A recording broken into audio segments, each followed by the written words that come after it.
Hi guys, ನಮಸ್ತೆ, welcome to new vlog. ಹೇಗಿದ್ದೀರಾ ಎಲ್ಲರೂ? ನೀವೆಲ್ಲರೂ ಯಾವಾಗಲೂ ಚೆನ್ನಾಗಿರಬೇಕು ಅನ್ನೋದು ನನ್ನ ಆಸೆ. ಈಗ ಟೈಮ್ ಎಷ್ಟಾಗಿದೆ? 5:45 ಆಗಿದೆ. ಜಿಮ್ಮಿಗೆಲ್ಲ ರೆಡಿ ಆಗಿದ್ದೀನಿ ಹೊರಡೋದಕ್ಕೆ ಅಂತ ಹೇಳಿ. ರಾಹುಲ್ ಕೂಡ ರೆಡಿ ಆಗ್ತಾ ಇದ್ದಾರೆ. ಹಾಗೆ ಚಪಾತಿ ಬದನೆಕಾಯಿ ಚಟ್ನಿ ಮಾಡೋಣ ಅಂತ ರೆಡಿ ಮಾಡ್ಕೋತಾ ಇದ್ದೀನಿ. ಚಪಾತಿ ಹಿಟ್ಟು ಹಾಕಿಟ್ಟಿದ್ದೀನಿ. ರಾಹುಲ್ ಬಂದು ಚಪಾತಿ ಹಿಟ್ಟು ಕಲಿಸ್ತಾರೆ. ಹಾಗೆ ಬದನೆಕಾಯಿ ಕೂಡ ತೆಗೆದಿದ್ದೀನಿ. ಹೋಗುವ ಮುಂಚೆ ಒಂದು ಸ್ವಲ್ಪ ಲೈಟಾಗಿ ಒಂದು ಚೂರು ಪ್ರಿಪ್ರೇಷನ್ ಮಾಡಿ ಹೋದರೆ ಆಮೇಲೆ ಬಂದಮೇಲೆ ಮಕ್ಕಳಿಗೆ ಲೇಟ್ ಆಗೋದಿಲ್ಲ ಅಂತ ಮಾಡ್ಕೋತಾ ಇದ್ದೀನಿ. ಬದನೆಕಾಯಿ ಸುಟ್ಕೋತಾ ಹಾಗೆ ನಾನು ಕೂಡ ಬಿಸಿನೀರು ಕಾಯಿಸ್ಕೊಂಡು ಬಿಸಿನೀರು ಕೂಡ ಕುಡಿತೀನಿ. ಬಿಸಿನೀರು ಹಾಗೆ ಕಾಯಿಸಿದ್ದೆ ಜನ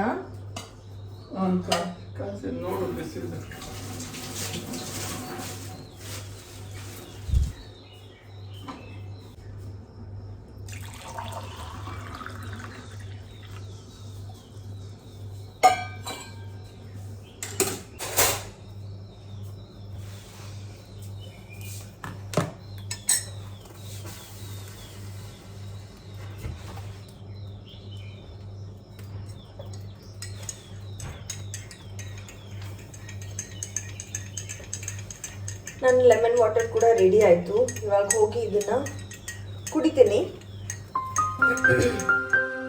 ಇಷ್ಟೊತ್ತು ವಿಡಿಯೋನ ರಾಗೆ ಇಟ್ಟಿದ್ದೆ. ಬ್ಯಾಕ್ಗ್ರೌಂಡಲ್ಲಿ ಆ ಪಕ್ಷಿಗಳ ಸದ್ದನ್ನು ಕೇಳಿಸ್ಕೊಂಡ್ರ. ಈ ಶುಭ ಮುಂಜಾನೆಯಲ್ಲಿ ಆ ಪಕ್ಷಿಗಳ ಸೌಂಡ್ ಕೇಳ್ತಾ ಕೆಲಸ ಮಾಡ್ತಾ ಇದ್ದರೆ ಮನಸ್ಸಿಗೆ ಎಷ್ಟು ನೆಮ್ಮದಿ ಆಗುತ್ತೆ ಗೊತ್ತಾ. ನಮ್ಮ ಮನೆ ಹತ್ರ ಹೀಗೇ ಬೆಳಗ್ಗೆ ಟೈಮಲ್ಲಿ ಎಷ್ಟು ಥರದ ಪಕ್ಷಿಗಳು ಬಂದು ಎಷ್ಟು ಚಿಲಿಪಿಲಿ ಅಂತ ಶಬ್ದ ಮಾಡ್ತಾ ಇರುತ್ತೆ. ಅದನ್ನು ಕೇಳೋಕ್ಕೇನೂ ಅಷ್ಟು ಇಂಪಾಗಿರುತ್ತೆ. ಯಾಕಂದರೆ ಇಲ್ಲಿ ಜಾಸ್ತಿ ಮರಗಳಿರೋದ್ರಿಂದ ತುಂಬ ಪಕ್ಷಿಗಳು ತುಂಬ ಒಂದು ನ್ಯಾಚುರಲ್ ಆಗಿ ತುಂಬ ಚೆನ್ನಾಗಿರುತ್ತೆ. ಈಗ ಫೈನಲಿ ಬದನೆಕಾಯಿ ಎಲ್ಲ ಸುಟ್ಟಿದ್ದಾಯಿತು. ಬದನೆಕಾಯಿ ಸುಟ್ಟಾದಮೇಲೆ ಅದೆಲ್ಲ ಪುಡಿಯೆಲ್ಲ ಬಿದ್ದಿರತ್ತಲ್ಲ, ಅದು ಹಾಗೆ ಇದ್ದರೆ ತುಂಬಾ ಅಲ್ಲಿ ಮೆಸಿ ಆಗುತ್ತೆ ಅಂತ ಹೇಳಿಬಿಟ್ಟು ಬದನೆಕಾಯಿ ಸುಟ್ಟಾದ ತಕ್ಷಣವೇ ಕ್ಲೀನ್ ಮಾಡ್ಕೊಂಡ್ಬಿಡ್ತೀನಿ. ಆ ಥರ ಕ್ಲೀನ್ ಮಾಡಿಕೊಂಡ್ರೆ ನೆಕ್ಸ್ಟ್ ಅಡುಗೆ ಮಾಡೋದಕ್ಕೂ ಅಷ್ಟೊಂದು ಗಲೀಜು ಅಂತ ಅನಿಸೋದಿಲ್ಲ ಅಂತ. ಇದನ್ನು ಹಾಗೆ ಬಿಟ್ಟರೆ ಅದು ಬೇರೆ ಪಾತ್ರೆಗೆ ಅಂಟ್ಕೊಳ್ಳೋದು ಮತ್ತು ಕಿಚನಲ್ಲಿ ಸುತ್ತಮುತ್ತ ಗಾಳಿಗೆಲ್ಲ ಹೋಗೋದು ಆಗುತ್ತೆ. ಅದಕ್ಕೆ ಕ್ಲೀನ್ ಮಾಡ್ಕೊಂಡು ಬಿಡ್ತೀನಿ. ಈಗ ಒಂದು ಸ್ವಲ್ಪ ರೆಡಿ ಎಲ್ಲ ಮಾಡಿಬಿಟ್ಟು ಇವಾಗ ನಾನು ಶೂಸ್ ಹಾಕೋತಾ ಇದ್ದೀನಿ ಹೊರಗಡೆಗೆ. ಶೂಸ್ ಹಾಕ್ಕೊಂಡು ಜಿಮ್ಮಿಗೆ ಕೂಡ ಹೊರಟಿದ್ದಾಯಿತು.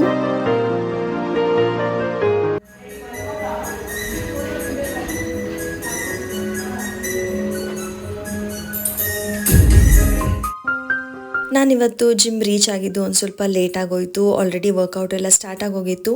ಆಮೇಲೆ ಮಧ್ಯದಲ್ಲಿ ಜಾಯ್ನ್ ಆಗಿಬಿಟ್ಟು ವರ್ಕೌಟನ್ನು ಸ್ಟಾರ್ಟ್ ಮಾಡಿದೆ.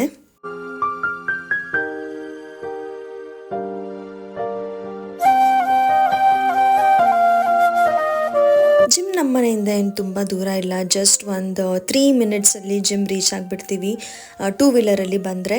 ಹಾಗೆ ಇವತ್ತು ಗ್ರೂಪ್ ವರ್ಕೌಟ್ ಮುಗಿದ್ಮೇಲೆ ಸ್ವಲ್ಪ ಗ್ರೂಪ್ ಆ್ಯಕ್ಟಿವಿಟಿನೂ ಇತ್ತು. ತುಂಬಾ ಚೆನ್ನಾಗಿತ್ತು. ಬಾಡಿಗೂ ಕೂಡ ಅಷ್ಟೇ ವರ್ಕೌಟ್ ಆಯಿತು. ಆಮೇಲೆ ಫನ್ ಆಗಿನೂ ಇತ್ತು. ನೋಡ್ತಾ ಇದ್ದೀರಲ್ಲ ಹೇಗೆ ಓಡ್ತಾ ಇದ್ದೀನಿ ಅಂತ ಹೇಳಿ. ಅದಾದಮೇಲೆ ರಾಹುಲ್ ಕೂಡ ಇಲ್ಲಿ ವರ್ಕೌಟ್ ಮಾಡ್ತಾಯಿದ್ರು. ಅವ್ರು ಇನ್ನೊಂದು ಕಡೆಗೆ ಮಾಡ್ತಾಯಿದ್ರು. ಬಟ್ ನಾನು ಅಲ್ಲಿ ಹೋಗಿ ಅವ್ರಿಗೆ ಗೊತ್ತಿಲ್ಲದೆ ಒಂದು ಸ್ಮಾಲ್ ಕ್ಲಿಪ್ಪಿಂಗನ್ನು ತೊಗೊಂಡಿದ್ದೆ. ಓಕೆ ಗಾಯ್ಸ್, ಜಿಮ್ಮಿಂದ ಬಂದಾಯಿತು. ಈಗ ಟೈಮ್ 7:40 ಆಗ್ತಾ ಇದೆ. ನಾನು ಜಿಮ್ಮಿಂದ ಬರುವಷ್ಟರಲ್ಲಿ ನನ್ನ ಮಗ ಆನಿಯನ್ ಸಿಪ್ಪೆ ಎಲ್ಲ ಸುಲಿದಿಟ್ಟಿದ್ದಾನೆ. ಹಾಗೆ ನನ್ನ ಮಗಳು ಬದನೆಕಾಯ್ದು ಎಲ್ಲ ಸಿಪ್ಪೆ ಸುಲಿದು ಇದನ್ನು ಕಿವುಚ್ಬಿಟ್ಟು ಇಟ್ಟಿದ್ದಾಳೆ. ಈಗ ನಾನು ಚಪಾತಿ ಉದ್ದಕ್ಕೆ ಅಂತ ಎಲ್ಲ ರೆಡಿ ಮಾಡ್ಕೋತಾ ಇದ್ದೆ. ಚಪಾತಿ ಏನು ಜಾಸ್ತಿ ಮಾಡೋದಿಲ್ಲ. ಮಕ್ಕಳಿಗೆ ಲಂಚ್ ಬಾಕ್ಸಿಗೆ ಹಾಗೆ ನನಗೆ ಮಧ್ಯಾಹ್ನಕ್ಕೆ ಅಂತ ಒಂದು ಚಪಾತಿ ಮಾಡ್ಕೋತೀನಿ ಅಷ್ಟೇ. ರಾಹುಲ್ ಚಪಾತಿ ತೊಗೊಂಡು ಹೋಗಲ್ಲ ಅಂತೆ. ಅವ್ರಿಗೆ ನೆನ್ನೆ ಚಪಾತಿ ಕಳಿಸಿದ್ದೆ. ಅದಕ್ಕೆ ಸ್ವಲ್ಪ ವೆಯ್ಟ್ ಜಾಸ್ತಿ ಆಗಿಬಿಟ್ಟಿದೆ ನಂದು, ಕಳಿಸ್ಬೇಡ ಅಂತ ಹೇಳ್ತಾ ಇದ್ದಾರೆ. ಅದಕ್ಕೆ ಅವರಿಗೆ ಚಪಾತಿ ಇಲ್ಲ. 5 ಚಪಾತಿ ಮಾಡ್ತೀನಿ ಅಷ್ಟೇ. 5 ಇಲ್ಲ 4. ಅವಳು ಒಂದೇ ಸಾಕು ಅಂತ ಹೇಳ್ತಾ ಇದ್ದಾಳೆ. ಸ್ವಲ್ಪ ಫ್ರೂಟ್ಸ್ ತೊಗೊಂಡಿದ್ದಾಳೆ ಅವಳು. ಅದಕ್ಕೆ 4 ಚಪಾತಿ ಉದ್ದಬೇಕು ಅಷ್ಟೇ. ಈಗ ಪಟ ಅಂತ ಚಪಾತಿ ಉದ್ದಿ ಬೇಯಿಸಿ ಚಟ್ನಿ ಮಾಡಿಬಿಟ್ಟು ಹಾಗೆ ನನಗೆ ರಾಹುಲ್ಗೆ ಪ್ರೋಟೀನ್ ಶೇಕ್ ಕೂಡ ಮಾಡ್ಕೋಬೇಕು ಕುಡಿಯೋದಕ್ಕೆ. ಇವಾಗ ಚಪಾತಿ ಉದ್ಕೊಳ್ಳೋದಕ್ಕೆ ಎಲ್ಲ ರೆಡಿ ಮಾಡ್ಕೋತಾ ಇದ್ದೀನಿ. ಎಷ್ಟು ಬೇಕಾಗುತ್ತೋ ಅಷ್ಟು ಮಾತ್ರ ಚಪಾತಿ ಉದ್ಕೊಳ್ಳೋಕ್ಕೆ ಇಟ್ಕೊಂಡ್ಬಿಟ್ಟು ಉಳಿದಿದ್ದನ್ನು ತೆಗೆದಿಟ್ಕೊಂಡು ಬಿಡ್ತೀನಿ. ಮಧ್ಯಾಹ್ನ ಸ್ಕೂಲಿಂದ ಮಕ್ಕಳು ಬಂದಮೇಲೆ ಕೆಲವೊಮ್ಮೆ ಚಪಾತಿ ಮಾಡಿಕೊಡಿ ಅಂತ ಕೇಳ್ತಾರೆ. ಅವ್ರಿಗೆ ಅದೇ ಟೈಮಲ್ಲೇ ಬಿಸಿದು ಮಾಡಿಕೊಡೋಣ ಅಂತ ಹೇಳಿಬಿಟ್ಟು ಉಳಿದಿರೋ ಹಿಟ್ಟನ್ನು ಹಾಗೆ ಇಟ್ಬಿಡ್ತೀನಿ. ಅದನ್ನು ಚಪಾತಿ ಮಾಡಿಡೋಕ್ಕೆ ಹೋಗಲ್ಲ. ಚಪಾತಿ ಎಲ್ಲ ಉದ್ದಿ ಆಯಿತು, ಹಂಚಿಟ್ಟಿದ್ದೀನಿ. ಫಸ್ಟು ಹಸಿಮೆಣಸಿನ್ಕಾಯಿನ ಹುರ್ಕೋತೀನಿ. ಆಮೇಲೆ ಅದೇ ಹಂಚಲ್ಲೇ ಚಪಾತಿನ ಬೇಯಿಸ್ತೀನಿ. ಇಲ್ಲಾಂದರೆ ಮತ್ತೆ ಇನ್ನೊಂದು ಬಾಣಲಿ ಇಡಬೇಕಾಗತ್ತೆ, ಇನ್ನೊಂದು ಕೆಲಸ ಆಗುತ್ತೆ ಕ್ಲೀನಿಂಗಿಗೆ, ಹಾಗೆ ಇನ್ನೊಂದು ಪಾತ್ರೆ ಕೂಡ ಆಗುತ್ತೆ ತೊಳೆಯೋದಕ್ಕೆ. ಅದಕ್ಕೆ ಹಸಿಮೆಣಸಿನ್ಕಾಯಿನ ಇದರಲ್ಲೇ ಹುರ್ಕೊಂಡ್ಬಿಡ್ತೀನಿ. ಮುಂಚೆನೂ ನಾನು ಹೇಳಿದ್ದೀನಿ, ಹಸಿಮೆಣಸಿನ್ಕಾಯಿನ ಹೀಗೆ ಫುಲ್ ಹಾಕ್ಕೊಂಡು ಏನಾದರೂ ನೀವು ಉರಿಯೋಕ್ಕೆ ಹೋದರೆ ಅದು ಪಟ್ ಅಂತ ಸಿಡಿದು ಕಣ್ಣಿಗೆಲ್ಲ ಸಿಡಿಯೋ ಚಾನ್ಸಸ್ ಇರುತ್ತೆ. ಅದಕ್ಕೆ ಒಂದೇ ಒಂದು ಪೀಸ್ ಈ ಥರ ನೋಡಿ ಈ ಥರ ಕಟ್ ಮಾಡಿಕೊಂಡು ಹಾಕಿ ಹುರಿದ್ಬಿಟ್ರೆ ಸಿಡಿಯೋದಿಲ್ಲ ಆವಾಗ. ನಿಮ್ಮ ಮನೇಲಿ ಏನು ತಿಂಡಿ ಇವತ್ತು, ಏನು ಮಾಡಿದ್ರಿ, ಏನು ಸ್ಪೆಷಲ್ ಅಡುಗೆ ಕಮೆಂಟ್ ಮಾಡಿ, ಓಕೆನಾ?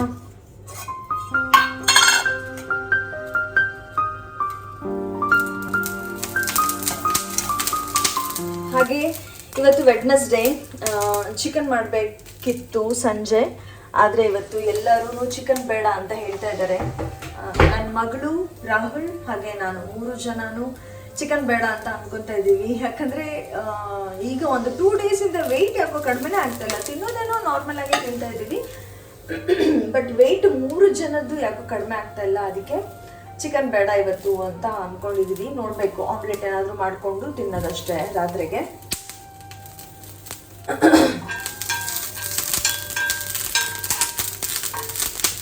ಬದನೆಕಾಯಿ ಚಟ್ನಿದು ರೆಸಿಪಿ ಆಲ್ರೆಡಿ ಶೇರ್ ಮಾಡಿದ್ದೀನಿ ಅಂತ ಅಂದ್ಕೊತೀನಿ, ಹಾಗಾಗಿ ಈಗೇನು ಮತ್ತೆ ಶೇರ್ ಮಾಡ್ತಾ ಇಲ್ಲ. ಅದಕ್ಕೇನಿಲ್ಲ, ಜಸ್ಟ್ ಹಸಿಮೆಣಸಿನ್ಕಾಯಿನ ಹುರ್ಕೋಬೇಕು. ಬದನೆಕಾಯಿನ ಸುಟ್ಟಿರೋದು ನೋಡಿದಿರಲ್ಲ, ಅದನ್ನು ಸುಟ್ಕೊಂಡು ಮೇಲ್ಗಡೆ ಎಲ್ಲ ಸಿಪ್ಪೆ ತೆಗೆದು ಅದನ್ನು ಕಿವುಚಬೇಕು. ಆಮೇಲೆ ಈ ಹುರಿದಿರೋ ಹಸಿಮೆಣಸಿನ್ಕಾಯಿ, ಕೊತ್ತಂಬರಿ ಸೊಪ್ಪು, ಬೆಳ್ಳುಳ್ಳಿ, ಉಪ್ಪು ಅಷ್ಟೇ, ಇದಿಷ್ಟನ್ನು ಹಾಕಿ ಚೆನ್ನಾಗಿ ಜಜ್ಕೊಂಡು ಆಮೇಲೆ ಅದನ್ನು ಕಿವುಚಿಟ್ಟಿರೋ ಬದನೆಕಾಯಲ್ಲಿ ಹಾಕಿ ಅದನ್ನು ಚೆನ್ನಾಗಿ ಎರಡನ್ನೂ ಮಿಕ್ಸ್ ಮಾಡಿಬಿಟ್ಟು ಆಮೇಲೆ ಸಣ್ಣದಾಗಿ ಹೆಚ್ಚಿಟ್ಕೊಂಡಿರೋ ಆನಿಯನ್ ಹಾಕಿಬಿಟ್ರೆ ಬದನೆಕಾಯಿ ಚಟ್ನಿ ಮುಗೀತು. ಅಷ್ಟೇ, ಈಸಿ. ಬಟ್ ಹುಷಾರಿಲ್ಲದಾಗ, ಯಾರಿಗಾದರೂ ಜ್ವರ ಬಂದು ಅವಾಗಷ್ಟು ಹುಷಾರಾಗಿರ್ತಾರಲ್ಲ ಅಂಥವ್ರಿಗೆ ತಿನ್ನೋಕ್ಕೆ ಸಖತ್ತಾಗಿರುತ್ತೆ. ಬಾಯೆಲ್ಲ ಕೆಟ್ಟಂಗಾಗಿರುತ್ತಲ್ಲ ಜ್ವರ ಬಂದಾಗ, ಅಂಥವ್ರಿಗೆ ಈ ಥರ ಖಾರವಾಗಿ ಮಾಡಿಕೊಟ್ರೆ ಚೆನ್ನಾಗಿರುತ್ತೆ. ಬಟ್ ಬದನೆಕಾಯಿ ಸ್ವಲ್ಪ ಹೀಟ್ ಅಂತ ಹೇಳ್ತಾರೆ. ನಿಮ್ಗೇನಾದರೂ ಬಾಡಿ ಹೀಟ್ ಅಂತ ಏನಾದರೂ ಇದ್ದರೆ ಒಂದು ಸ್ವಲ್ಪ ಕಡಿಮೆ ತಿನ್ನಿ, ಅವಾಯ್ಡ್ ಮಾಡಿಬಿಡಿ, ಕಡಿಮೆ ತಿನ್ನಿ ಅಷ್ಟೆ. ಏನನ್ನೇ ಆಗಲಿ ತಿನ್ನಬಾರ್ದು ಅಂತಿಲ್ಲ, ತಿನ್ಬಹುದು. ಅದು ನಮ್ಮ ಲಿಮಿಟ್ ಎಷ್ಟು ಏನು ಅಂತ ನೋಡಿಕೊಂಡು ತಿನ್ನಬೇಕಾಗತ್ತೆ ಅಷ್ಟೇ. ಏನಿಲ್ಲ, ನಮ್ಮ ಟೇಸ್ಟ್ ಬಡ್ಸಿಗೆ ಯಾವಾಗಲೂ ಫುಲ್ಲು ಸಪ್ರೆಸ್ ಮಾಡೋದನ್ನು ಚೆನ್ನಾಗಿರೋದಿಲ್ಲ ಅಲ್ವಾ. ಯಾವಾಗಾದರೂ ಒಂದು ಸ್ವಲ್ಪ ನಮಗೆ ಖುಷಿ ಆಗೋಕ್ಕೋಸ್ಕರ ಒಂದು ಸ್ವಲ್ಪ ತಿನ್ನಬೇಕು. ನೀವು ಇನ್ ಕೇಸ್ ಏನಾದರೂ ನನ್ನ ವೆಯ್ಟ್ ಲಾಸ್ ಜರ್ನಿನ ನೋಡ್ತಾ ಇದ್ದರೆ ರೆಗ್ಯುಲರ್ ಆಗಿ ನೀವು ನೋಡಿರ್ಬೋದು, ನಾನು ಅಷ್ಟೊಂದೆಲ್ಲ ಫುಡ್ಡಲ್ಲಿ ಏನು ರಿಸ್ಟ್ರಿಕ್ಷನ್ಸ್ ಅಂತ ಮಾಡ್ತಾ ಇಲ್ಲ. ನಾನು ಮೇಯ್ನಾಗಿ ಅವಾಯ್ಡ್ ಮಾಡಿರೋದಂದರೆ ಹೊರಗಡೆ ಊಟ, ಜಂಕ್ ಫುಡ್, ಫ್ರೈಡ್ ಐಟಮ್ಸ್, ಆಮೇಲೆ ಶುಗರ್. ಇದಿಷ್ಟನ್ನೇ ಒಂದು ಸ್ವಲ್ಪ ಕಂಪ್ಲೀಟಾಗಿ ಕಡಿಮೆ ಮಾಡಿದ್ದೀನಿ. ಶುಗರ್ ತೊಗೊಳ್ಳೋದೇ ಇಲ್ಲ ಅಂತಲ್ಲ, ಹೇಳಿದ್ನಲ್ಲ ನಾನು ವಾರದಲ್ಲಿ ಒಂದ್ಸಲಿನಾದರೂ ಕಾಫಿ ಕುಡಿತೀನಿ. ಸಂಡೇ ಮಾತ್ರ ಕಾಫಿ ಕುಡಿತೀನಿ. ಮೋಸ್ಟ್ಲಿ ಕೆಲವೊಂದೊಂದ್ಸಲ ಸಾಯಂಕಾಲನೂ ಕುಡಿತೀನಿ, ಸಂಡೇ ಮಾತ್ರ. ಬೇರೆ ದಿನ ಎಲ್ಲ ನಾನು ಕಾಫಿ ಮುಟ್ಟಕ್ಕೂ ಹೋಗಲ್ಲ, ಶುಗರೇ ಮುಟ್ಟಲ್ಲ ಫಸ್ಟ್ ಆಫ್ ಆಲ್. ಮತ್ತೆ ಏನು ಚೇಂಜಸ್ ಮಾಡಿದ್ದೀನಿ ಅಂತ ಅಂದರೆ, ನಾನೇನು ಊಟ ಮಾಡ್ತಾಯಿದ್ದೆ ಮುಂಚೆ ಅದನ್ನು ತುಂಬಾ ಕಡಿಮೆ ಮಾಡಿದ್ದೀನಿ, ಕ್ವಾಂಟಿಟಿ ಕಡಿಮೆ ಮಾಡಿದ್ದೀನಿ. ಮುಂಚೆ ಎಲ್ಲ ಈ ಥರ ಬದನೆಕಾಯಿ ಚಟ್ನಿ ಅಂದರೆ ನನಗೆ ತುಂಬ ಇಷ್ಟ. ಅದನ್ನು ಏನಾದರೂ ನಾನು ಮಾಡಿದೆ ಅಂದರೆ 3 ಚಪಾತಿ ಆರಾಮಾಗಿ ತಿಂತಾಯಿದ್ದೆ. ಇನ್ನೂ ಒಂದು ಅರ್ಧ ಚಪಾತಿ ತಿನ್ಬೋದು, 3.5 ಚಪಾತಿ ತಿನ್ನೋ ಅಷ್ಟು ತಿಂತಾಯಿದ್ದೆ ಮುಂಚೆ. ಇವಾಗ 1-1.5 ಅಷ್ಟೇ. ಎಷ್ಟೇ ಚೆನ್ನಾಗಿದ್ದರೂ ಕೂಡ 1.5 ಲಾಸ್ಟ್, ಅದಕ್ಕೂ ಜಾಸ್ತಿ ತಿಂತಾ ಇಲ್ಲ. ಕೆಲವೊಮ್ಮೊಮ್ಮೆ 2 ತಿಂತೀನಿ. ಈಗ ಒಂದು 10-15 ಡೇಸಿಂದ 1.5 ಚಪಾತಿ ಅಷ್ಟೇ, ಅದಕ್ಕೂ ಜಾಸ್ತಿ ತಿನ್ನೋಕ್ಕೋಗಲ್ಲ. ಅಪರೂಪ ತಿಂತೀನಿ. ಮಧ್ಯಾಹ್ನ ಟೈಮ್ 2 ಚಪಾತಿ ತಿಂತೀನಿ. ನೈಟ್ ಅಂತೂ ಊಟನೇ ಮಾಡ್ತಾ ಇಲ್ಲ. ನೈಟ್ ಒಂದು ಸ್ವಲ್ಪ ಫ್ರೂಟ್ಸ್ ತಿಂತೀನಿ, ಇಲ್ಲಾಂದ್ರೆ ಆಮ್ಲೆಟ್ ತಿಂತಿದ್ದೀನಿ, ಆ ಥರ. ಓಕೆ, ಇವಾಗ ಬೇಗ ಚಪಾತಿ ಬೇಯಿಸ್ಬಿಟ್ಟು ಚಟ್ನಿ ರೆಡಿ ಮಾಡ್ತೀನಿ. ಮಕ್ಕಳಿಗೆ ಲೇಟ್ ಆಗುತ್ತೆ. ಟೈಮಿಗೆ ಎಷ್ಟಾಗಿದೆ ಕಾಣಿಸ್ತಿದ್ಯಾ? ಅದು ಹೋಗ್ಬಿಡುತ್ತೆ. 7:50 ಆಗಿದೆ. ಇನ್ನು 25 ಮಿನಿಟ್ಸ್ ಇದೆ ಮಕ್ಕಳು ಹೊರಡೋಕ್ಕೆ. ಅಷ್ಟರಲ್ಲಿ ಚಪಾತಿ ಬೇಯಿಸ್ಬಿಟ್ಟು ಚಟ್ನಿ ಮಾಡಿ ಬಾಕ್ಸಿಗೆ ಹಾಕ್ತೀನಿ. ಅದ್ರ ಜೊತೆಲಿ ಪ್ರೋಟೀನ್ ಶೇಕ್ ಕೂಡ ಮಾಡಬೇಕು. ಅದನ್ನೆಲ್ಲ ಮಾಡಿಬಿಟ್ಟು ಆಮೇಲೆ ಸಿಗ್ತೀನಿ. ಇವರೆಲ್ಲ ಕಳಿಸ್ಬಿಟ್ಟು ಓಕೆನಾ. ಎಲ್ಲರೂ ಹೋಗಿ ಆಯಿತು. ಆ್ಯಂಡ್ ಕಿಚನ್ ಕೂಡ ಕ್ಲೀನ್ ಆಗಿದೆ. ಟೈಮ್ ಇವಾಗ 9:12 ಆಗಿದೆ. ಕಿಚನ್ ಏನು ಕೆಲಸ ಎಲ್ಲ ಮುಗ್ದಿದೆ. ಇವಾಗ ಮನೆ ಎಲ್ಲ ಕ್ಲೀನ್ ಮಾಡಿಕೊಂಡು ಸ್ನಾನ ಮಾಡ್ಕೊಂಡು ಪೂಜೆ ಮಾಡಬೇಕು. ಕಿಚನಲ್ಲಿ ಎಲ್ಲ ಕೆಲಸ ಮುಗೀತು ಅಂತ ಹೇಳಿದ್ನಲ್ಲ. ಸೊ ಪಾತ್ರೆ ಎಲ್ಲ ತೊಳೆದಾಯಿತು. ಸಿಂಕು ಕೂಡ ಕ್ಲೀನ್ ಮಾಡಿದ್ದೀನಿ. ಹಾಗೆ ಗ್ಯಾಸ್ ಕಟ್ಟೆನೂ ಎಲ್ಲನೂ ಕ್ಲೀನ್ ಮಾಡಿ ಆಗಿದೆ. ಆ್ಯಂಡ್ ಇದು ಬದನೆಕಾಯಿ ಚಟ್ನಿ ಏನು ಮಾಡಿದ್ದೆ ಅದು ಉಳಿದಿರೋದನ್ನು ಬಾಕ್ಸಿಗೆ ತೆಗೆದಿಟ್ಬಿಟ್ಟಿದ್ದೀನಿ. ಹಾಗೆ ನನಗೆ ಅಂತ ಮಧ್ಯಾಹ್ನಕ್ಕೆ ಒಂದು ಚಪಾತಿ ಇದೆ. ನೆನ್ನೆದು ಒಂದು ಸ್ವಲ್ಪ ಹೆಸರುಕಾಳು ಪಲ್ಯ ಉಳಿದಿದೆ. ಹಾಗೆ ಒಂದು ಚಪಾತಿ ಉಳಿದಿದೆ. ಅದನ್ನು ಖಾಲಿ ಮಾಡ್ತೀನಿ. ನೋಡೋಣ ಮಧ್ಯಾಹ್ನ ಅದನ್ನೇ ತಿನ್ಕೊಳ್ಳೋದಾ ಅಥವಾ ಫ್ರೆಶ್ ಆಗಿ ತಿನ್ಕೊಳ್ಳೋದಾ ಏನೂ ಗೊತ್ತಿಲ್ಲ. ಹಾಗೆ ಏನು ಹೇಳ್ತಾ ಇದ್ದೆ ನಾನು, ತುಪ್ಪ ಮಾಡೋಣ ಅಂತ ಅಂದ್ಕೊಂಡಿದ್ದೀನಿ ಅಂತ ಹೇಳ್ದೆ ಅಲ್ವಾ. ಅದಕ್ಕೆ ಬೆಣ್ಣೆ ತೋರಿಸ್ತೀನಿ ಇರಿ. ಬೆಣ್ಣೆ ಅಲ್ಲ, ಏನದು ಕೆನೆ ತೆಗೆದಿಟ್ಟಿದ್ದೀನಿ. ಎಷ್ಟು ಓಕೆನಾ, 2 ಬಾಕ್ಸ್ ಅಷ್ಟು ಕೆನೆ ಫುಲ್ ಆಗಿಬಿಟ್ಟಿದೆ. ಅದಕ್ಕೆ ಇದನ್ನು ತುಪ್ಪನಾದರೂ ಮಾಡೋಣ ಅಂತ ಅಂದ್ಕೊತಾ ಇದ್ದೀನಿ. ಲೈಟ್ ಹಾಕ್ತೀನಿ. 2 ಬಾಕ್ಸ್ ಅಷ್ಟು ಕೆನೆ ಫುಲ್ ಆಗಿದೆ. ಇದನ್ನು ನಾನು ಮೇಲ್ಗಡೆ ಫ್ರೀಝರಲ್ಲಿ ಇಟ್ಟಿರ್ತೀನಿ. ಹಾಗಾಗಿ ಇನ್ನೂ ಇಷ್ಟು ಚೆನ್ನಾಗಿದೆ. ಕೆಳಗಡೆಗೆ ಇಟ್ಟರೆ ಒಂದು ಸ್ವಲ್ಪ ಸ್ಮೆಲ್ ಬಂದಂಗೆ ಆಗುತ್ತೆ. ಅದಕ್ಕೆ ನಾನು ಫ್ರೀಝರಲ್ಲಿ ಇಟ್ಬಿಡ್ತೀನಿ. ಫ್ರೀಝರಲ್ಲಿ ಇಟ್ಟರೆ ಏನಂದರೆ ತುಂಬಾ ಫ್ರೆಶ್ ಆಗಿರುತ್ತೆ. ತುಂಬ ಟೈಮ್ ಇಟ್ಟರೂ ಏನಾಗೋದಿಲ್ಲ. ಅದಕ್ಕೆ ಹೇಗಿದ್ದರೂ 2 ಬಾಕ್ಸ್ ಫುಲ್ ಕೆನೆ ಒಟ್ಟಾಗಿದೆ ಅಲ್ವಾ. ಅದಕ್ಕೆ ಇದನ್ನು ಇವತ್ತು ಬೆಣ್ಣೆ ಮಾಡೋಣ ಅಂತ ಅಂದ್ಕೊಂಡಿದ್ದೀನಿ. ಬೆಣ್ಣೆ ಮಾಡೋದಕ್ಕೆ ಇದನ್ನು ಹೊರಗಡೆಗೆ ಇಡಬೇಕಾಗತ್ತೆ. ಸೊ ಇದನ್ನು ಹೊರಗಡೆಗೆ ಇಟ್ಬಿಟ್ಟು ಸಾಫ್ಟ್ ಆಗೋಕ್ಕೆ ಬಿಡ್ತೀನಿ ಫಸ್ಟು. ಇದು ಮಾಡೋ ಅಷ್ಟರಲ್ಲಿ ಸಂಜೆನೇ ಆಗುತ್ತಾ ಅಂತ ಅನಿಸುತ್ತೆ. ಯಾಕಂದರೆ ಅದು ಫ್ರೀಝರಿಂದ ತೆಗೆದಿರೋದಲ್ವಾ. ಹಾಗಾಗಿ ಅದಕ್ಕೆ ಒಂದು ಸ್ವಲ್ಪ ಟೈಮ್ ಬೇಕಾಗತ್ತೆ. ಅದಕ್ಕೆ ಸೊ ಅಷ್ಟರಲ್ಲಿ ನಾನು ಮನೆ ಕೆಲಸನೆಲ್ಲ ಮುಗಿಸ್ಕೊಳ್ಳೋಣ ಅಂತ ಫುಲ್ ಮನೆ ಕಸ ಗುಡಿಸ್ಬಿಟ್ಟು ನೆಲ ಒರೆಸ್ಬೇಕು. ಬಟ್ಟೆ ತೊಳೆಯೋಣ ಅಂತ ಅಂದ್ಕೊಂಡೆ. ಬಟ್ ಹೊರಗಡೆಗೆ ಏನು ಹೇಳ್ತಾರೆ, ಜಿಬ್ರು ಅಂತಾರಲ್ಲ, ಸಣ್ಣ ಹನಿ ಮಳೆ ಬೀಳ್ತಾ ಇದೆ. ಅದಕ್ಕೆ ಇನ್ನೇನು ಬಟ್ಟೆ ತೊಳೆಯೋಕ್ಕಾಗೋದಿಲ್ಲ ಅಂದ್ಕೊತೀನಿ. ಅದಕ್ಕೆ ಬಟ್ಟೆ ತೊಳೆಯೋಕೆ ಹೋಗೋದಿಲ್ಲ. ಹಾಗೆ ಜಿಂಜರ್ ಗಾರ್ಲಿಕ್ ಪೇಸ್ಟನ್ನು ಮಾಡಬೇಕು. ಅದಕ್ಕೂ ಎಲ್ಲ ಕ್ಲೀನ್ ಮಾಡ್ಕೋಬೇಕು. ನೋಡೋಣ ಏನು ಮಾಡ್ತೀನಿ ಏನು ಅಂತ ಹೇಳಿ. ಸೊ ಇವಾಗ ಫಸ್ಟ್ ಹೋಗ್ಬಿಟ್ಟು ಕಸ ಹೊಡೆದು ನೆಲ ಒರೆಸ್ಕೊಂಡು ಆಮೇಲೆ ಮುಂದಿನ ಕೆಲಸನ ನೋಡೋಣ. ಅದಾದಮೇಲೆ ನಾನು ತುಪ್ಪನ ಮಾಡಿಕೊಂಡೆ. ತುಪ್ಪ ಮಾಡಿದ ವಿಡಿಯೋನ ಮಾಡಿದ್ದೀನಿ. ಬಟ್ ಅದನ್ನು ನಾನು ಈ ವ್ಲಾಗಲ್ಲಿ ಶೇರ್ ಮಾಡ್ತಾ ಇಲ್ಲ. ನಾನು ಕಂಪ್ಲೀಟ್ ತುಪ್ಪ ಮಾಡುವ ಪ್ರೊಸೀಜರ್ನ ನಿಮಗೆ ತೋರಿಸೋಣ, ಅದನ್ನು ಸಪ್ರೇಟಾಗಿ ಹಾಕೋಣ ಅಂತ ಅಂದ್ಕೊಂಡು ಆ ವಿಡಿಯೋನ ಶೇರ್ ಮಾಡಲಿಲ್ಲ. ಆ್ಯಂಡ್ ಇದು ನೆಕ್ಸ್ಟ್ ಡೇ ಬೆಳಗ್ಗೆ ಎದ್ದಾಗ ಎಷ್ಟು ಚೆನ್ನಾಗಿ ಹೂಗಳು ಬಿಟ್ಟಿತ್ತು ಗೊತ್ತಾ. ರೆಡ್ ಕಲರ್ ಬಿಟ್ಟಿತ್ತು, ಪಿಂಕ್ ಬಿಟ್ಟಿತ್ತು, ಆಮೇಲೆ ಯೆಲ್ಲೋ ಕಲರ್ ಬಿಟ್ಟಿತ್ತು. ತುಂಬ ಥರ ದಾಸವಾಳ ಹೂಗಳು ಬಿಟ್ಟಿತ್ತು. ಈಗ ಕಂಟಿನ್ಯೂಸ್ ಆಗಿ ಮಳೆ ಬರ್ತಾ ಇದೆಯಲ್ಲ, ಅದಕ್ಕೆ ಹೂಗಳನ್ನು ನೋಡೋಕ್ಕೆ ಒಂದು ಖುಷಿ ಆಗುತ್ತೆ ಗಾರ್ಡನ್. ಆ್ಯಂಡ್ ಇದು ಮಲ್ಲಿಗೆ ಗಿಡನ ನಾನು ಲಾಸ್ಟ್ ಇಯರ್ ತೊಗೊಂಬಂದು ಪಾಟಲ್ಲೇ ಹಾಕಿದ್ದೆ. ಈ ಸಲ ಹೂ ಬಿಟ್ಟಿದೆ. ಇದು 7 ದಳನೂ 10 ದಳದ್ದು ಮಲ್ಲಿಗೆ ಅಂತ ಅನಿಸುತ್ತೆ. ಎಷ್ಟು ಘಮ ಅನ್ನತ್ತೆ ಗೊತ್ತಾ. ಫುಲ್ ಹೊರಗಡೆಗೆ ಘಮ್ ಅಂತ ಇತ್ತು. ಅಷ್ಟು ಚೆನ್ನಾಗಿದೆ ಇದು. ಆಮೇಲೆ ಇದು ಕೂಡ ಲಾಸ್ಟ್ ಇಯರ್ ತೊಗೊಂಬಂದಿದ್ದು. ಇದು ಸಿಂಗಲ್ ಪೆಟಲಲ್ಲೂ ಸಿಗುತ್ತೆ, ಮಲ್ಟಿ ಪೆಟಲಲ್ಲೂ ಸಿಗುತ್ತೆ. ನನಗೆ ಲಕ್ಕಿಲಿ ಇದು ಮಲ್ಟಿ ಪೆಟಲಲ್ಲಿ ಸಿಕ್ಕಿತ್ತು. ಅದನ್ನು ಕೂಡ ತೊಗೊಂಬಂದು ಹಾಕಿದ್ದೀನಿ. ಇದೆರಡನ್ನೂ ನೆಲಕ್ಕೆ ಹಾಕೋಣ ಅಂತ ಅಂದ್ಕೊಂಡಿದ್ದೀನಿ. ಆ್ಯಂಡ್ ನಿಮಗೆ ಇದನ್ನು ತೋರಿಸ್ಲೇಬೇಕು ಅಂತ ಈ ವಿಡಿಯೋ ಮಾಡಿಕೊಂಡೆ ಆಯಿತಾ. ಮಲ್ಬೆರಿ ನೋಡಿ ಎಷ್ಟು ಬಿಟ್ಟಿದೆ ಅಂತ. ಗಿಡದಲ್ಲಿ ಒಂದೊಂದು ಕೊಂಬೆಯಲ್ಲೂ ಕೂಡ ಫುಲ್ ಬಂಚ್ ಆಗಿ ಮಲ್ಬೆರಿ ಫ್ರೂಟ್ಸ್ ಬಿಟ್ಟಿದೆ. ಇನ್ನು ಎಲ್ಲ ಕಾಯಿದೆ ಆಯಿತಾ. ಹಣ್ಣು ಆಗ್ತಾ ಇದೆ ಈಗ ಒಂದೊಂದೇ ಅಂತ. ಬಟ್ ತುಂಬ ಚೆನ್ನಾಗಿದೆ. ಸ್ವೀಟ್ ಅಂದರೆ ಸ್ವೀಟ್ ಇರುತ್ತೆ. ಫುಲ್ ಹಣ್ಣಾದಮೇಲೆ ಮರದಲ್ಲೇ ಹಣ್ಣಾಗಿರೋದನ್ನು ತಿನ್ನಕ್ಕಂತೂ ಸಖತ್ತಾಗಿರುತ್ತೆ.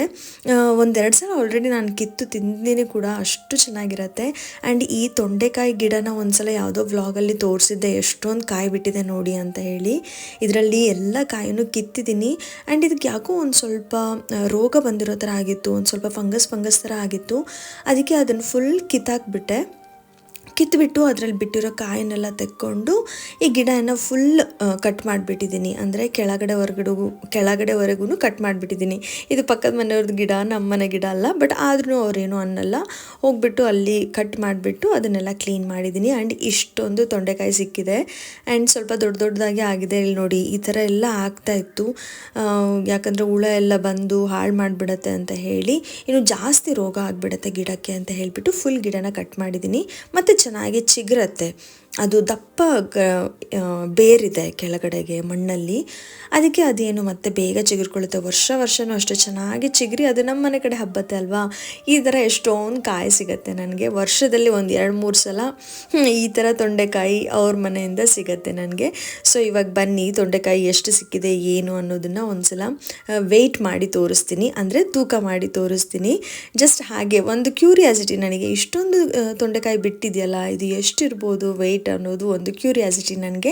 ಅದಕ್ಕೆ ಅದನ್ನು ನಿಮ್ಮ ಜೊತೆಲೂ ಶೇರ್ ಮಾಡ್ಕೊಳ್ಳೋಣ ಅಂತ ಹೇಳಿ ಶೇರ್ ಮಾಡ್ಕೊತಾ ಇದ್ದೀನಿ.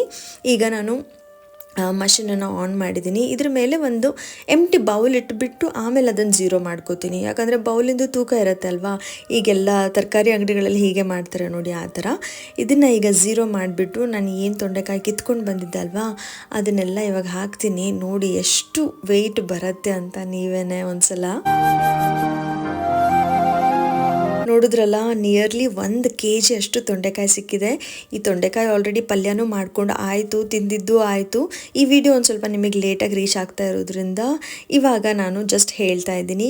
ಅದಾದಮೇಲೆ ಇದು ಇವಾಗ ಸ್ಯಾಟರ್ಡೆಯ ವ್ಲಾಗನ್ನು ಕಂಟಿನ್ಯೂ ಮಾಡ್ತಾ ಇದ್ದೀನಿ. ಇವತ್ತು ಮನೆಯಲ್ಲಿ ತಿಂಡಿ ಎಲ್ಲ ತಿಂದ್ಕೊಂಡು ನಾನು ನನ್ನ ಮಗಳು ಇಬ್ಬರೂ ಡಿಮಾರ್ಟ್ ಹೋಗ್ತಾ ಇದ್ದೀವಿ. ನನ್ನ ಮಗಳ ಬರ್ಡೇಗೆ ಅಂತ ಬಟ್ಟೆ ತೊಗೊಂಬರ್ಬೇಕು. ಅವಳ ಬರ್ಡೇ ಹತ್ತಿರ ಬರ್ತಾಯಿತ್ತು. ಅದಕ್ಕೆ ಹೋಗಿ ಒಂದು ಸ್ವಲ್ಪ ಗ್ರೋಸರೀಸೂ ಬೇಕಿತ್ತು. ಈ ಮಂತ್ ಇನ್ನೇನು ಆಲ್ರೆಡಿ ಸ್ಟಾರ್ಟ್ ಆಯ್ತಲ್ವಾ, ಅದಕ್ಕೆ ಗ್ರಾಸರೀಸ್ ತೊಗೊಂಡು ಅವಳಿಗೂ ಹಾಗೆ ಬಟ್ಟೆನೂ ಕೊಡಿಸ್ಕೊಂಡು ಬರೋಣ ಅಂತ ಹೇಳಿ ಡಿಮಾರ್ಟ್ ಬಂದೆ. ಡಿಮಾರ್ಟಲ್ಲಿ ಏನಂದರೆ ಇದು ಬೊಮ್ಮಸಂದ್ರ ಡಿಮಾರ್ಟ್. ಇಲ್ಲಿ ವಿಡಿಯೋನ ಒಳಗಡೆಗೆ ಮಾಡೋಕ್ಕೆ ಬಿಡೋದಿಲ್ಲ. ಅದಕ್ಕೆ ಹೊರಗಡೆಗೆ ಎಂಟ್ರ್ ಆಗುವವರೆಗೂ ಮಾತ್ರ ವಿಡಿಯೋನ ಮಾಡ್ಕೊಂಡಿದ್ದೀನಿ. ಇದಿಷ್ಟು ಐಟಮ್ಸ್ ಡಿಮಾರ್ಟಿಂದ ಶಾಪಿಂಗ್ ಮಾಡಿಕೊಂಡು ಬಂದಿರೋದು. ಒಂದು ಸ್ವಲ್ಪ ಗ್ರೋಸರೀಸ್, ಡ್ರೈ ಫ್ರೂಟ್ಸ್, ಅಕ್ಕಿ ಸ್ವಲ್ಪ ಇತ್ತು, ಹಾಗಾಗಿ ಅಕ್ಕಿ ತೊಗೊಂಬಂದಿದ್ದೀನಿ. ಶೇಂಗಾ ಒಂದು ಸ್ವಲ್ಪ ಜಾಸ್ತಿನೇ ಬೇಕಾಗತ್ತೆ ನಮ್ಮ ಮನೆಗೆ, ಹಾಗಾಗಿ ಶೇಂಗಾ ಓಟ್ಸ್ ತೊಗೊಂಬಂದಿದ್ದೀನಿ. ಈ ಸಲ ಯಾವಾಗಲೂ ಇದೇ ತೊಗೊಂಬರೋದು. ಕೆಲವೊಮ್ಮೆ ಡಿಮಾರ್ಟಲ್ಲಿ ಇದು ಅವೈಲೇಬಲ್ಲೇ ಇರೋದಿಲ್ಲ, ತುಂಬ ಕಡಿಮೆ, ಯಾವಾಗೋ ಒಂದೊಂದು ಸಲ ಇರುತ್ತೆ. ಅದಕ್ಕೆ ನೋಡಿಬಿಟ್ಟು ಇದನ್ನು ತೊಗೊಂಡು ಬಂದಿದ್ದೀನಿ. ಇಲ್ಲ ಅಂದರೆ ಏನು ಮಾಡೋಕ್ಕಾಗಲ್ಲ, ನಾರ್ಮಲ್ ಓಟ್ಸ್ ತೊಗೊಂಬರ್ತೀನಿ. ಬಟ್ ಇದು ಓಟ್ಸ್ ತುಂಬಾ ಚೆನ್ನಾಗಿದೆ. ಇದೆಲ್ಲ ಓಟ್ಸ್ ಅಂತ ಏನಿದೆಯಲ್ಲ ಅದು ತುಂಬಾ ದಪ್ಪ ಚೆನ್ನಾಗಿರುತ್ತೆ. ಹಾಗೆ ಟೀ ಪೌಡರ್ ತೊಗೊಂಬಂದಿದ್ದೀನಿ. ಟೀ ಪೌಡರ್ ಸ್ವಲ್ಪ ಖಾಲಿ ಆಗಕ್ಕೆ ಬಂದಿದೆ, ಹಾಗಾಗಿ.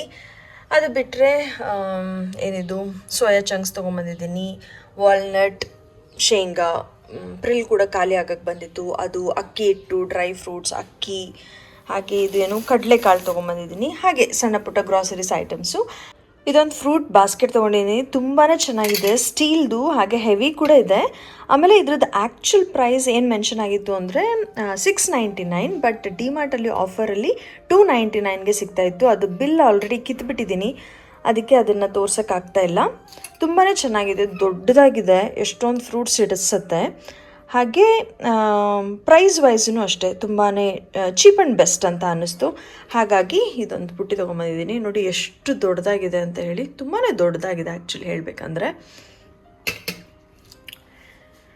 ಇದಿಷ್ಟು. ಕೆಲವೊಂದಷ್ಟು ಬಟ್ಟೆ ಶಾಪಿಂಗ್ ಕೂಡ ಮಾಡಿದ್ದೀನಿ ನನ್ನ ಮಗಳಿಗೆ ಅಂತ ಹೇಳಿ, ಅದನ್ನು ಮತ್ತೆ ತೋರಿಸ್ತೀನಿ. ಇವಾಗ ತಂದಿರೋ ಗ್ರಾಸರೀಸ್ನೆಲ್ಲ ಅದಾದ್ರ ಜಾಗಕ್ಕೆ ಜೋಡಿಸ್ಕೊತಾ ಇದ್ದೀನಿ. ಹಾಗೆ ಈ ಫ್ರೂಟ್ ಬಾಸ್ಕೆಟನ್ನು ತೋರಿಸಿದೆ ಅಲ್ವಾ, ಜಸ್ಟ್ ಹಾಗೆ ಫ್ರೂಟ್ಸನ್ನ ಇಟ್ಬಿಟ್ಟು ತೋರಿಸೋಣ ಅಂತ ತೋರಿಸ್ತಾ ಇದ್ದೀನಿ. ನೋಡ್ತಾ ಇರ್ಬೋದು ನೀವು ಎಷ್ಟು ಫ್ರೂಟ್ಸ್ ಹಾಕಿದ್ದೀನಿ ಈಗ ಆಲ್ರೆಡಿ, ಆದರೂ ಇನ್ನೂ ಎಷ್ಟೊಂದು ಸ್ಪೇಸ್ ಇದೆ. ತುಂಬಾ ಚೆನ್ನಾಗಿದೆ. ನೀವು ಏನಾದರೂ ಡಿಮಾರ್ಟ್ ಹೋದರೆ ಇದನ್ನು ಬೇಕಿದ್ರೆ ತೊಗೋಬೋದು. I refer it. ನಿಜವಾಗ್ಲೂ ತುಂಬಾ ಚೆನ್ನಾಗಿದೆ, ಸ್ಟ್ರಾಂಗ್ ಆಗಿದೆ. ಆ್ಯಂಡ್ ಇದು ಮತ್ತೆ ಸ್ಯಾಟರ್ಡೆ ಸಂಜೆಯ ವಿಡಿಯೋ ಕಂಟಿನ್ಯೂ ಮಾಡ್ತಾ ಇದ್ದೀನಿ. ಡಿಮಾರ್ಟಿಂದ ಒಂದಷ್ಟು ಬಟ್ಟೆ ತೊಗೊಂಬಂದಿದ್ದು ಮಾಡಿದ್ದು. ಆಮೇಲೆ ಅಲ್ಲಿಂದ ರಿಲಯನ್ಸ್ ಸ್ಮಾರ್ಟಿಗೆ ಹೋದ್ವಿ, ಅಲ್ಲಿ ಒಂದಷ್ಟು ಬಟ್ಟೆನ ಪರ್ಚೇಸ್ ಮಾಡಿದ್ದು.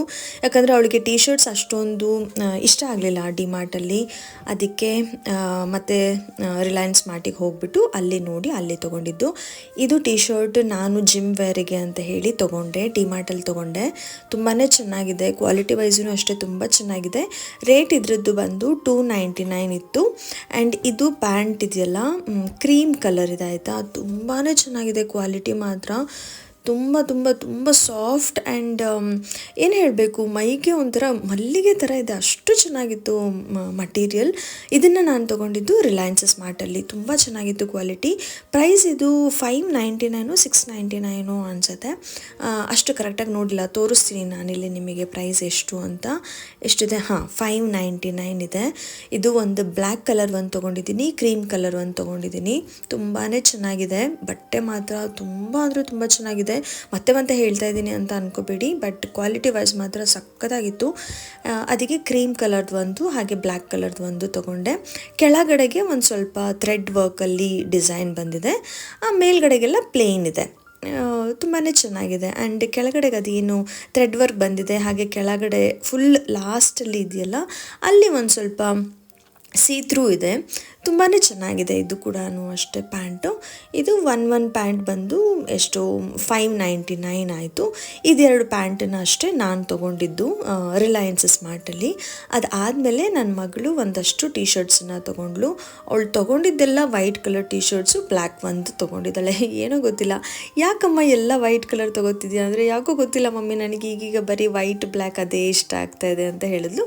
ಓಕೆ ಫೈನ್ ಸರಿ ಅಂತ ಹೇಳಿಬಿಟ್ಟು ತೊಗೊಂಡೆ. ಆ್ಯಂಡ್ ಅವಳಿಗೆ ಹಾರ್ಟ್ ಶೇಪ್ ಅಂದರೆ ತುಂಬಾ ಇಷ್ಟ ಆಯಿತಾ, ಅದಕ್ಕೆ ಈ ಟೀ ಶರ್ಟ್ ಮೇಲೆ ಹಾರ್ಟ್ ಶೇಪ್ ಇತ್ತಲ್ವ, ಅದಕ್ಕೆ ಅವಳು ಇದನ್ನೊಂದು ತೊಗೊಂಡ್ಳು. ಹಾಗೆ ಇದ್ರ ಮೇಲೆ ಸೆಲ್ಫ್ ಲವ್ ಕ್ಲಬ್ ಅಂತಲೂ ಬರೆದಿತ್ತು, ಅದಕ್ಕೆ ಅದು ಇಷ್ಟ ಆಯಿತು ಅವಳಿಗೆ. ಈಗಿನ ಮಕ್ಕಳು ಡ್ರೆಸ್ ಸೆಲೆಕ್ಷನ್ನೇ ಒಂಥರ ಡಿಫ್ರೆಂಟು, ತುಂಬ ಅಸ್ಥೆಟಿಕ್ ಆಗಿರಬೇಕು ಅಂತ ಅವಳಿಗೆ ಇಷ್ಟ ಆಗುತ್ತೆ. ಇದು ಕೂಡ ಒಂದು ಟೀ ಶರ್ಟು ತೊಗೊಂಡ್ಳು, ಹಾಗೆ ಇದು ಕೂಡ ಒಂದು ಟೀ ಶರ್ಟ್ ತೊಗೊಂಡ್ಳು. ಇದು ಡಿಮಾರ್ಟಲ್ಲಿ ತೊಗೊಂಡಿದ್ದು ಅನಿಸುತ್ತೆ. ಆ್ಯಂಡ್ ಲಾಸ್ಟಲ್ಲಿ ಎಲ್ಲ ವೈಟ್ ಆಯಿತು, ಇನ್ನೊಂದು ಕಲರ್ ತೊಗೋ ಅಂತ ಹೇಳಿದ್ದಕ್ಕೆ ಬ್ಲ್ಯಾಕ್ ಕಲರ್ ತೊಗೊಂಡ್ಳು. 3 ಟೀ ಶರ್ಟನ್ನು ರಿಲಯನ್ಸ್ ಸ್ಮಾರ್ಟಲ್ಲಿ ತೊಗೊಂಡಿದ್ದು. 3x3 $499 ಇತ್ತು, ತುಂಬ ಚೆನ್ನಾಗಿತ್ತು, ಕ್ವಾಲಿಟಿ ವೈಸೂ ಚೆನ್ನಾಗಿತ್ತು, ಅದಕ್ಕೆ ತೊಗೊಂಡಿದ್ದು. ಹಾಗೆ ಇದು ಒಂದು ಬ್ಲ್ಯಾಕ್ ಜೀನ್ಸನ್ನು ತೊಗೊಂಡ್ಳು. ಸೊ ಇದಿಷ್ಟು ಅವಳದು ಶಾಪಿಂಗ್ ಆಗಿತ್ತು. ಆ್ಯಂಡ್ ನಾನು ಕೂಡ ಒಂದು ಧೂಪ ಹಾಕೋದನ್ನು ತೊಗೊಂಡೆ ಬ್ರಾಸಲ್ಲಿ. ತುಂಬಾ ಚೆನ್ನಾಗಿದೆ ಇದು ಕ್ವಾಲಿಟಿ, ಸಖತ್ ಹೆವಿ ಇದೆ ಆ್ಯಂಡ್ ಕ್ವಾಲಿಟಿ ವೈಸೂ ಚೆನ್ನಾಗಿದೆ. ಇದರದ್ದು ಪ್ರೈಸ್ $1150 or $200 ಏನೋ ಇದೆ. ಸೊ ಇದಿಷ್ಟು ನಾವು ಸ್ಯಾಟರ್ಡೆ ಮಾಡಿದ್ದು ಶಾಪಿಂಗು. ಆ್ಯಂಡ್ ನನ್ನ ಮಗಳದು ನನ್ನ ಹಸ್ಬೆಂಡ್ದು ಇಬ್ರದ್ದು ಸೇಮ್ ಡೇ ಆಯಿತಾ ಬರ್ಡೇ. ಸೊ ನೆಕ್ಸ್ಟ್ ವಿಡಿಯೋದಲ್ಲಿ ಅವರಿಬ್ರದ್ದು ಬರ್ಡೇ ಸೆಲೆಬ್ರೇಷನ್ ಹೇಗಾಯಿತು, ನಾನು ನನ್ನ ಮಗಳಿಗೆ ಏನು ಸರ್ಪ್ರೈಸ್ ಕೊಟ್ಟೆ, ರಾಹುಲಿಗೆ ಹೇಗೆ ಸರ್ಪ್ರೈಸ್ ಕೊಟ್ಟೆ, ಒಂದು ಸ್ಮಾಲ್ ಆ್ಯಕ್ಟಿವಿಟಿ ಮಾಡಿದ್ದೆ ಇಬ್ಬರಿಗೂ, ತುಂಬಾ ಚೆನ್ನಾಗಿತ್ತು. ಅದನ್ನೆಲ್ಲ ನಿಮ್ಮ ಜೊತೆಲಿ ನಾನು ನೆಕ್ಸ್ಟ್ ವಿಡಿಯೋದಲ್ಲಿ ಶೇರ್ ಮಾಡ್ತೀನಿ. ಸೊ ನೆಕ್ಸ್ಟ್ ವಿಡಿಯೋನ ಮಿಸ್ ಮಾಡಬೇಡಿ. ಇನ್ನೂ ನನ್ನ ಚಾನಲ್ನ ಸಬ್ಸ್ಕ್ರೈಬ್ ಮಾಡಿಲ್ಲ ಅಂದರೆ ಸಬ್ಸ್ಕ್ರೈಬ್ ಮಾಡಿಕೊಂಡು ಸಪೋರ್ಟ್ ಮಾಡಿ. ಸೊ ನೆಕ್ಸ್ಟ್ ವಿಡಿಯೋಗೆ ವೆಯ್ಟ್ ಮಾಡ್ತಾಯಿರಿ. ಬರ್ಡೇ ಸೆಲೆಬ್ರೇಷನ್ ವ್ಲಾಗ್ ತುಂಬಾ ಚೆನ್ನಾಗಿರುತ್ತೆ. ಸೊ ನೀವೆಲ್ಲರೂ ತುಂಬಾ ಎಂಜಾಯ್ ಮಾಡ್ತೀರಾ. ಓಕೆ ಗಾಯ್ಸ್, ಇವತ್ತಿನ ವಿಡಿಯೋನ ಇಲ್ಲಿಗೆ ಎಂಡ್ ಮಾಡ್ತೀನಿ. ಐ ಹೋಪ್ ನಿಮ್ಮೆಲ್ಲರಿಗೂ ಈ ವಿಡಿಯೋ ಇಷ್ಟ ಆಯಿತು ಅಂತ. ಇಷ್ಟ ಆಗಿದ್ರೆ ಪ್ಲೀಸ್ ಲೈಕ್ ಮಾಡಿ, ಇನ್ನು ಸಬ್ಸ್ಕ್ರೈಬ್ ಮಾಡಿಲ್ಲ ಅಂದರೆ ಸಬ್ಸ್ಕ್ರೈಬ್ ಕೂಡ ಮಾಡ್ಕೊಳ್ಳಿ. ಮತ್ತೆ ಬೇಗ ಸಿಗ್ತೀನಿ ಇನ್ನೊಂದು ಹೊಸ ಒಳ್ಳೆ ವಿಡಿಯೋ ಜೊತೆಲಿ. ಅಲ್ಲಿವರೆಗೂ ನಿಮ್ಮನ್ನು ಹಾಗೂ ನಿಮ್ಮನ್ನು ಪ್ರೀತಿಸೋರ್ನು ಚೆನ್ನಾಗಿ ನೋಡ್ಕೊಳ್ಳಿ. ಹುಷಾರು, ಬರ್ಲಾ, ಬಾಯ್, ಟೇಕ್ ಕೇರ್.